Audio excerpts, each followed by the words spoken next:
Hello everyone, I'm Dr. Mohal Banker, intervention radiologist from Bankers Vascular Hospital. અને આજે આપણે વાત કરવા જઈ રહ્યા છીએ ફાઇબ્રોએડિનોમા ઓફ ધ બ્રેસ્ટ. બ્રેસ્ટનો એક એવો રોગ કે જે એવી ગાંઠ કે જેમાં કેન્સરની નથી પણ સાદી ગાંઠ છે.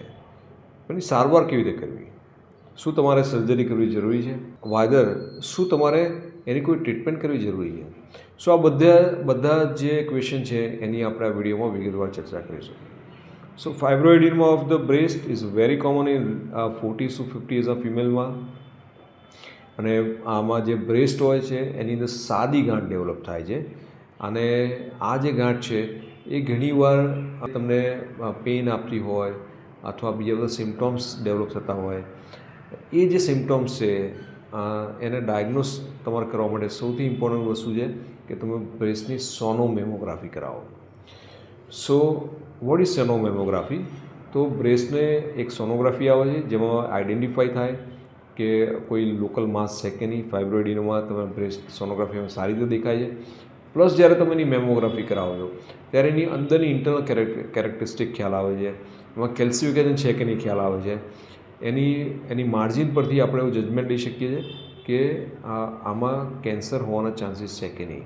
So the combination of sonography and mammography works very well to diagnose this fibroadenoma of the breast. Now diagnosis થઈ ગયું પણ એની સારવાર શું?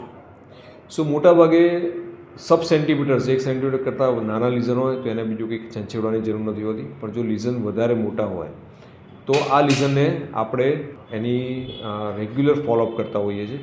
દર 6 મહિને એની સાઇઝ વધે કે નથી વધતી એ ચેકઅપ કરવાનું હોય છે. અને અથવા તો એવું લાગે કે આ વધી રહી છે તો પછી એની બાયોપ્સી કરવી પડતી હોય છે. બાયોપ્સી એના માટે કે કેન્સરના સેલ્સ એમાં છે કે નહીં એ ચેક કરવા માટે કરવાની હોય છે. અને માનો કે કેન્સરના સેલ નેગેટિવ આવે છે પણ છતાંય ફાઇબ્રોએડિનોમાં તમને હેરાન કરે છે, સાઇઝ મોટી છે, તો what is the treatment option? So there are two kind of treatment options available. First one is called surgical treatment કે તમે બ્રેસ્ટમાંથી એ રિમૂવ કરવા માટે તમે એની સર્જરી કરો. પણ now with the latest advance technology aspiration technique આવી છે જેમાં એક નીડલથી તમે આખી ગાંઠને એસ્પિરેટ કરી નાખો અને એને કારણે તમારે કોઈ સર્જરી કરવાની જરૂર પડતી નથી અને પેશન્ટને પેઇન ફ્રી ફાઇબ્રોએડિનોમાથી તમે છુટકારો મળી શકે છે. સો યાદ રાખો, if you are suffering from the fibroadenoma so you don't need a surgery.